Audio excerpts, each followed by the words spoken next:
ಕಂದರು ಅಂತ ಕರಿತಾ ಇದ್ವಿ. ಅದು ನಮ್ಮ ಜಿಲ್ಲೆಯವರು ಅಥವಾ ನಮ್ಮ ತಾಲೂಕಿನವರು ಅಂತ ಹೇಳ್ಕೊಳ್ಳೋಕ್ಕೆ ನಮಗೆ ಬಹಳ ಹೆಮ್ಮೆ ಅನ್ನಿಸ್ತದೆ. ಸೊ ಅಂಥವ್ರನ್ನ ಬದುಕಿಸ್ಕೊಳ್ಬೇಕು. ಅವರು ಆಕಾಂಕ್ಷೆ ಏನಿತ್ತು ಅಂತ ಕೇಳಿದ್ರೆ ಈ ನೆಲದ ಕಲಾವಿದರನ್ನು ಬದುಕಿಸ್ಬೇಕು, ಕಲೆಗಳನ್ನು ಬದುಕಿಸ್ಬೇಕು ಅಂತ ಅಂದಿನಿಂದ ಅವ್ರು ಹೋರಾಟ ಮಾಡ್ಕೊಂಡು ಬಂದಿದ್ದರು. ಅವರ ತರುವಾಯದೊಳಗೆ ಯಾಕಂದ್ರೆ ಅವರು ಸಹಿತ ನಮ್ಮ ಜೀವನವನ್ನು ಬಹುಕಾಲವನ್ನು ಬಡತನದಲ್ಲಿ ಕಳೆದು ಹೋಗೋದ್ರು ಮಾಡಿದ್ರು. ಹೌದು. ಯಾಕಂದ್ರೆ ಯಾವುದೇ ಒಂದು ಉಳಿಬೇಕಾಗಿದ್ರೆ ಅದರಿಂದ ಆರ್ಥಿಕ ಬೆನಿಫಿಟ್ ಆದಾಗ ಒಂದು ಸ್ವಲ್ಪ ಇನ್ನೂ ಅನುಕೂಲಗಳು ಹೆಚ್ಚಾಗ್ತಾ ಇರ್ತಾವೆ. ಹೌದು. ಅದಿಲ್ಲ ಅಂದಾಗ ತೊಂದರೆಗಳು ಹೆಚ್ಚು ಬರುವಂಥದ್ದು ಸಾಧ್ಯತೆಗಳಿದೆ. ಮತ್ತು ನಮ್ಮ ಜನಪದೀಯ ಕಲೆ ಇವತ್ತು ಅಳಿಸಿ ಹೋಗೋದು ಕಾರಣ ಇದು ಒಂದು ಆರ್ಥಿಕ ಬಲ ಇಲ್ಲದೆ. ಹೌದು.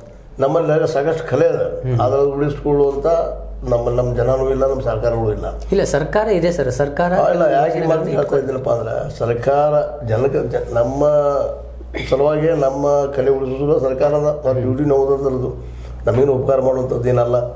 ಆದರೆ ನಾ ಏನು ಹೇಳ್ಬೇಕಾಗಿದ್ದೇನಪ್ಪ ಅಂದ್ರೆ ಯಾವುದನ್ನು ಬೆಳೆಸ್ಬೇಕಾಗಿತ್ತು, ಉಳಿಸ್ಬೇಕಾಗಿತ್ತು, ಅದಕ್ಕೆ ಹೆಚ್ಚಿಗೆ ಏನು ಆಸಕ್ತಿ ಅಥವಾ ಪ್ರೆಷರ್ ಮಾಡಿ ಅದು ಮಾಡಿಸ್ಬೇಕಾಗಿತ್ತ ಸರ್ಕಾರ. ಅದ್ರ ಬಗ್ಗೆ ಒಂದು ನಿರ್ಲಕ್ಷ್ಯ ಧೋರಣೆ ತೋರಿದ್ರಿಂದ ಇದು ಒಂದು ಸ್ವಲ್ಪ ಹೆಚ್ಚು.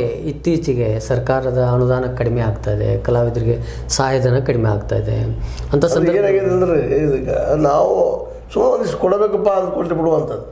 ಯಾವ ಸಂಘ ಸಂಸ್ಥೆ ಇರ್ತಾವೆ, ಅವ್ರು ಏನು ವರ್ಕ್ ಮಾಡ್ತಾರೆ ಗೊತ್ತಿಲ್ಲ ಅಂತಿಲ್ಲ, ಅಂಥವ್ರಿಗೆ ಡಿವೈಡ್ ಮಾಡಿ ಕೊಟ್ಟು ಬಿಡೋದು. ಅದು ಎದಕ್ಕೂ ಉಪಯೋಗ ಆಗೋದಿಲ್ಲ. ನಾವು ಕೊಡ್ತೀವಿ ಅಂತ ಅವ್ರು ಅಂತಾರೆ, ಅದು ಕೊಡೋದು ಅಲ್ಪ ಪ್ರಮಾಣ. ಆದರೆ ನಾವು ಒಂದು ವಿಷಯದೊಳಗೆ ಹೆಮ್ಮೆ ಪಡಬೇಕು. ನಾನು ಮೊನ್ನೆ ಬೆಟಗೇರಿಯಲ್ಲಿ ಒಂದು ಕಾರ್ಯಕ್ರಮ ನಡೀತು ಸರ್. ನಮ್ಮ ಹಿರಿಯರು, ಆತ್ಮೀಯರು, ಈ ಭಾಗದ ಬಹುದೊಡ್ಡ ಬಯಲಾಟ ಕಲಾವಿದರು ಮತ್ತು ಸಾಹಿತಿಗಳಾಗಿರ್ತಕ್ಕಂಥ ಈಶ್ವರಚಂದ್ರ ಬೆಟಗೇರಿಯವರು ಶ್ರೀಕೃಷ್ಣ ಪಾರಿಜಾತ ನಾಟಕ ಮಾಡ್ತಾರೆ, ಆಮೇಲೆ ಸತ್ಯವಾನ್ ಸಾವಿತ್ರಿ ನಾಟಕ ಆಡ್ತಾರೆ, ನಿಜಗುಣಿ ಶಿವಯೋಗಿ ನಾಟಕ ಆಡ್ತಾರೆ, ಆಮೇಲೆ ಲವಕುಶ ನಾಟಕ ಆಡ್ತಾರೆ. ಬೇರೆ ಬೇರೆ ಎಲ್ಲ ಕಲಾ ಪ್ರಕಾರಗಳಲ್ಲಿಯೂ ಕೂಡ ಅವರು ಕೆಲಸವನ್ನು ಮಾಡಿರ್ತಕ್ಕಂಥವ್ರು. ಅವ್ರದ್ದೇ ಆದ ಒಂದು ಸಂಸ್ಥೆಯನ್ನು ಅವರು ರಿಜಿಸ್ಟ್ರೇಷನ್ ಮಾಡ್ಕೊಂಡಿದ್ದಾರೆ. ಅದು ಶ್ರೀ ಸರ್ವೇಶ್ವರ ಪ್ರಸಾದಿತ ಶಿವಕಾಳಿಕಾಂಬ ಸಾಂಸ್ಕೃತಿಕ ಕಲಾ ಸಂಸ್ಥೆ ಅನ್ನುವಂಥದ್ದು ಒಂದು ರಿಜಿಸ್ಟ್ರೇಷನ್ ಮಾಡ್ಕೊಂಡಿದ್ದಾರೆ. ಅದರ ನಿಮಿತ್ತವಾಗಿ ಅವರು ಮೊನ್ನೆ ಒಣ ಮಹೋತ್ಸವ ಕಾರ್ಯಕ್ರಮ ಇಟ್ಟಿದ್ರು. ಆ ಕಾರ್ಯಕ್ರಮದ ಸಂದರ್ಭದೊಳಗೆ ನಾನು ಕೆಲವು ಆಸೆಯ ನುಡಿಗಳನ್ನು ಆಡಿದೆ. ನಮ್ಮ ಬೆಟಗೇರಿ ಕೃಷ್ಣ ಶರ್ಮಾ ಅವ್ರನ್ನ ನಾವು ಹೇಗೆ ಉಳಿಸ್ಕೊಳ್ಬೇಕು, ನಮ್ಮ ಈಶ್ವರಚಂದ್ರ ಬೆಟಗೇರಿ ಅವ್ರನ್ನ ನಾವು ಹೇಗೆ ಉಳಿಸ್ಕೊಳ್ಬೇಕು, ಇವತ್ತಿನ ವಿದ್ವಾಂಸರಾಗಿರ್ತಕ್ಕಂಥ ಶ್ರೀರಾಮ್ ಇಟ್ಟಣ್ಣವ್ರನ್ನ ಹೇಗೆ ಉಳಿಸ್ಕೊಳ್ಬೇಕು, ಡಾಕ್ಟರ್ ಸಿ ಕೆ ನಾವಲ್ಗಿ ಅವ್ರನ್ನ ಹೇಗೆ ಉಳಿಸ್ಕೊಳ್ಬೇಕು, ಮತ್ತು ಈ ಭಾಗದ ಕಲಾವಿದರ ಬದುಕು ಏನಿತ್ತು ಮತ್ತು ಅವರ ಕಲೆಗಳನ್ನು ಹೇಗೆ ಮುಂದಿನ ಜನಾಂಗಕ್ಕೆ ತಗೊಂಡು ಬಂದರು, ಅದನ್ನೆಲ್ಲ ನಾವು ಉಳಿಸ್ಕೊಳ್ಬೇಕಾದ್ರೆ ನಮ್ಮ ಜವಾಬ್ದಾರಿಗಳು ಏನು ಅನ್ನುವಂಥದ್ದನ್ನು ನಾನು ಅಲ್ಲಿ ಪ್ರಾಸ್ತಾವಿಕವಾಗಿ ಮಾತಾಡಿದ್ದೆ.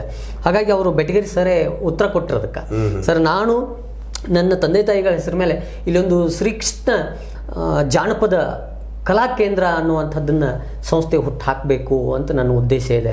ಮತ್ತು ಜನಪದ ಕಲೆಗಳಿಗೆ ಸಂಬಂಧಪಟ್ಟಂಥ ತರಬೇತಿಗಳನ್ನು ಕೊಡಬೇಕು, ಕಾರ್ಯಾಗಾರಗಳನ್ನು ಕೊಡಬೇಕು.